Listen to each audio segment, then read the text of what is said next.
Hello everyone, I am Dr. Prerna. I hope you all are doing great and staying healthy. So जैसे कि हमारी series चल रही है सारे सब्जेक्ट्स के इंपॉर्टेंट टॉपिक्स बीएमएस में, तो अब मैं स्टार्ट कर रही हूँ सेकंड ईयर के जितने भी सब्जेक्ट्स हैं उनके इंपॉर्टेंट टॉपिक्स। तो आज मैंने जो सब्जेक्ट लिया है वो संस्कृत लिया है, जिसका हम पेपर 1 डिस्कस करने वाले हैं कि क्या क्या इंपॉर्टेंट टॉपिक्स हैं। तो जो मेरा सिलेबस है ना, ये मैं अपने सिलेबस से आपको बता रही हूँ, CCIM के सिलेबस से, बट जो टॉपिक्स हैं वो सेम ही हैं NCISM के सिलेबस में भी। बस NCISM का सिलेबस जो है वो थोड़ा और डिटेल्ड में है, मतलब किस पोर्शन से कितने मार्क्स का क्वेश्चन आने वाला। तो ये बहुत ही अच्छी चीज़ है कि कहाँ से शॉर्ट क्वेश्चन आएगा, कहाँ से लॉन्ग क्वेश्चन आएगा। तो ये आपके लिए एक एडवांटेज है, आप वहाँ से इससे काफ़ी हेल्प ले सकते हैं। तो चलिए वीडियो को स्टार्ट कर लेते हैं। तो इस वीडियो में हम देखने वाले हैं स्वास्थ्य पेपर 1 के इंपॉर्टेंट टॉपिक्स। तो जो पहला ही इंट्रोडक्शन है हमारा, डेफिनेशन ऑफ स्वास्थ्य एंड स्वास्थ्य, आरोग्य के लक्षण, स्वास्थ्य का प्रयोजन, WHO के अकॉर्डिंगली हेल्थ की डेफिनेशन। वेरी इंपॉर्टेंट 10 नंबर के क्वेश्चन के लिए, क्योंकि यहाँ ना इंपॉर्टेंट एक चीज़ और है, वो है श्लोक। आपको इसके श्लोक जरूर याद होने चाहिए क्योंकि पूरा सब्जेक्ट ही स्वास्थ्य के ऊपर है। तो स्वस्थस्य स्वास्थ्य रक्षणम आतुरस्य विकार प्रशमनम चा जैसे श्लोक्स हैं वो आपको याद ही करने, इसका कोई ऑल्टरनेट नहीं है। उसके बाद ना 3 टॉपिक दिए हुए हैं जो हमने फर्स्ट ईयर अष्टांग में पढ़े होते हैं, दिनचर्या, ऋतुचर्या, रात्रिचर्या।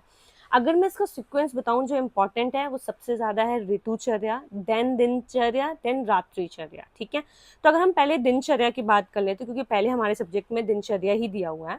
आपको क्या करना है, सबसे पहले तो दिनचर्या की इंपॉर्टेंस आपको पता होनी चाहिए। आप किस तरीके से पेशेंट को या एक व्यक्ति को स्वस्थ रख सकते हैं दिनचर्या को फॉलो कराते हुए।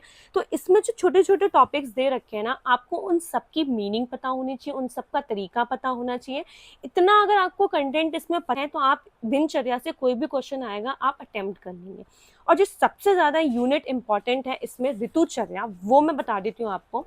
इसमें कुछ टॉपिक हैं जैसे importance of ritucharya, ritu presentation as per different acharya, adan kal और विसर्ग काल, अग्नि में बल होता है और किस काल में अग्नि में बल नहीं होता है। ठीक है, संचय प्रकोप प्रशमनम ऑफ दोष अकॉर्डिंग टू ऋतु। उसके बाद दोष शोधन इन ऋतुचर्या, रिलेशन ऑफ अग्नि बल एंड ऋतु, पथ्य अपथ्य आहार विहार इन डिफरेंट ऋतुज।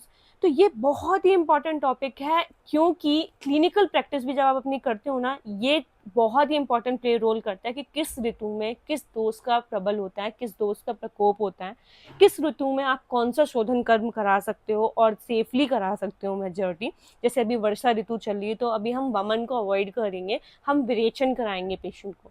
तो ये इसीलिए इंपॉर्टेंट है, इसीलिए एग्जामिनर इससे क्वेश्चन पूछता है। तो ऋतुचर्या के बाद हम दिनचर्या पे अच्छे से फोकस करेंगे, देन फिर हम लास्ट में रात्रिचर्या पे फोकस करेंगे। तो जिस तरीके से मैंने आपको बताया उस तरीके से आपको नोट्स मेकिंग में भी ध्यान रखना कि ऋतुचर्या के नोट्स बिल्कुल डीप में बनाने हैं। देन फिर दिनचर्या की इंपॉर्टेंस आपको पता होनी चाहिए, बाकी सारी चीज़ों को कुछ 4 से 5 या 10 लाइन में सम अप करके अपने नोट्स बना लो। देन हम एक टॉपिक हमारा सद्वृत्त, इसको आप पढ़ लेना, अगर एग्जाम में आएगा तो आप अटेम्प्ट कर लोगे। बट देन एक इम्पॉर्टेंट टॉपिक है त्रयोस्तंभ, जिसमें आहार, निद्रा और ब्रह्मचर्य आता है। इन तीनों में सबसे इंपॉर्टेंट है हमारा आहार, देन है निद्रा, देन है ब्रह्मचर्य। निद्रा हमने फर्स्ट ईयर में भी फिजियोलॉजी में पढ़ा है, तो आप वहां से भी इस टॉपिक को रिवाइज कर सकते हो। आहार में क्या इंपॉर्टेंट है, जैसे कि अष्टविध विशेषायतन, वेरी इंपॉर्टेंट टॉपिक, एग्जामिनर का फेवरेट टॉपिक्स में होता है। ठीक है, पथ्य और अपथ्य आहार क्या होता है। उसके बाद जो डायट्रिक स्टैंडर्ड है, वो जो मॉडर्न का टॉपिक है वो बहुत इंपॉर्टेंट है। उसमें आपको पता होना चाहिए कार्ब्स, फैट, विटामिन के बारे में, मिनरल्स के बारे में। ठीक है, इसमें एक टॉपिक दिया हुआ है आहार वर्ग। ठीक है, तो उस टॉपिक को आप अपने अष्टांग हृदय के से ही रिवाइज कर सकते हो। यहाँ पर ये इतना इंपॉर्टेंट रोल प्ले नहीं कर रहा है, बट क्योंकि मैं हमेशा ये चीज़ बोलती हूँ कि हम कोई भी टॉपिक छोड़ के नहीं जाएंगे अपने एग्जाम में, तो आप फर्स्ट ईयर से इसको रिवाइज कर सकते हो। देन एक है milk hygiene, milk composition, source of infection, milk born disease क्या क्या होती हैं, पास्चराइजेशन ऑफ मिल्क। तो इसको क्या करना ना, आप कुछ 5 to 10 मार्क्स के कंटेंट में इस टॉपिक को तैयार कर लेना कि अगर एग्जाम में आ गया तो आप उसको अटेम्प्ट कर लो। एज सच बहुत इंपॉर्टेंट टॉपिक नहीं है, ये भी मैं आपको बता देती हूँ। देन एक टॉपिक है हमारा प्रिजर्वेशन ऑफ फूड। तो आई थिंक ये बहुत इंपॉर्टेंट टॉपिक है क्योंकि ये सारी चीज़ें जैसे preservation of food, food handlers हैं, ठीक है, फूड बॉर्न डिसीज़ हैं, फूड फोर्टिफिकेशन है, ये सारी चीज़ आज की जो मेजॉरिटी डिसीजेज हैं, जो जैसे कि डायबिटीज़ है, हाइपरटेंशन है, ओबेसिटी है, कोरोनरी हार्ट डिसीज़ है, PCOD है, PCOS है, तो इसमें कहीं ना कहीं बहुत ज़्यादा मेन रोल प्ले कर रहा है हमारी डाइट और ये सारी चीज़ें। तो उस पॉइंट ऑफ व्यू से आपको ये सारी चीज़ें पढ़ना बहुत ही ज़रूरी हो जाता है। तो इसके बाद हम निद्रा, मैंने आपको बताई दिया है, ये टॉपिक ऐसा है जो आप फर्स्ट ईयर के फिजियोलॉजी से रिवाइज कर लो, आपका टॉपिक कंप्लीट हो जाएगा। अगर क्वेश्चन आएगा तो आप अटेम्प्ट कर लोगे, ठीक है। देन हम आ जाते हैं, देन है हमारा टॉपिक कंसेप्ट ऑफ वेग। अधारणीय वेग, धारणीय वेग बताए हैं आचार्यों ने, ठीक है। उनसे अगर हम वेगों को धारण करते हैं तो कौन कौन सी डिसीज होती हैं वो बताएंगे। उसके बाद उनकी चिकित्सा बताइए, शरीर का शोधन बताया है। तो ये टॉपिक एक इम्पॉर्टेंट टॉपिक है और हमने ये टॉपिक फर्स्ट ईयर में भी पढ़ा होता है। तो 50% सिलेबस फर्स्ट ईयर से ही है, उसको और मॉडिफाइड फॉर्म में दिया हुआ है बस।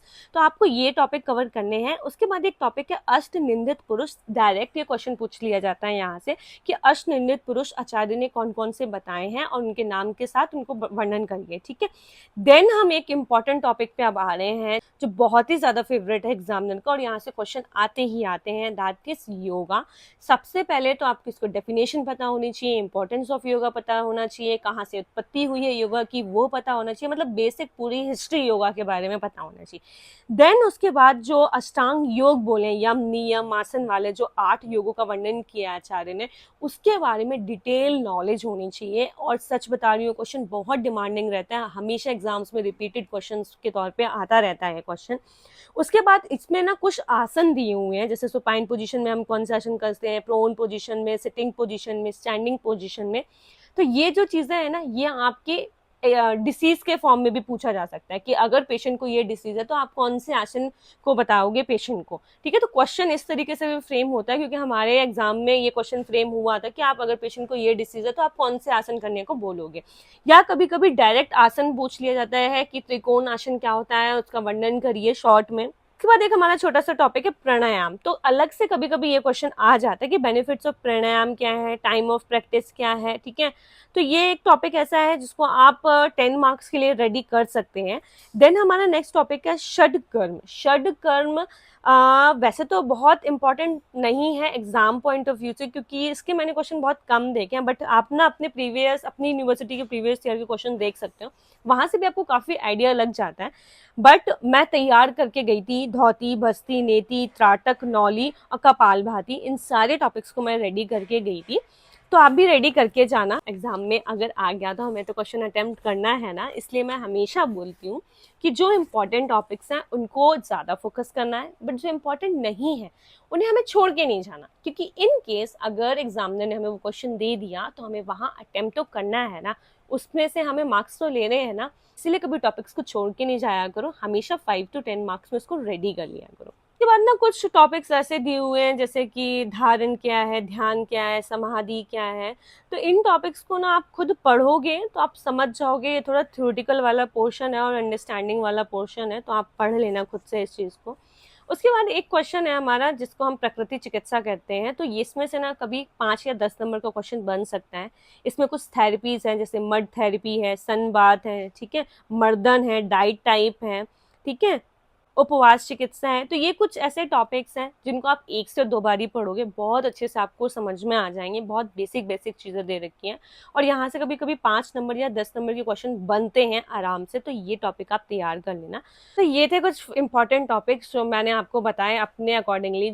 आई होप ये वीडियो आपको इन्फॉर्मेटिव लगा हो। अगर इन्फॉर्मेटिव लगा तो प्लीज वीडियो को लाइक कर देना और मेरे चैनल को सब्सक्राइब कर लीजिए। Thank you for watching my channel. Bye bye.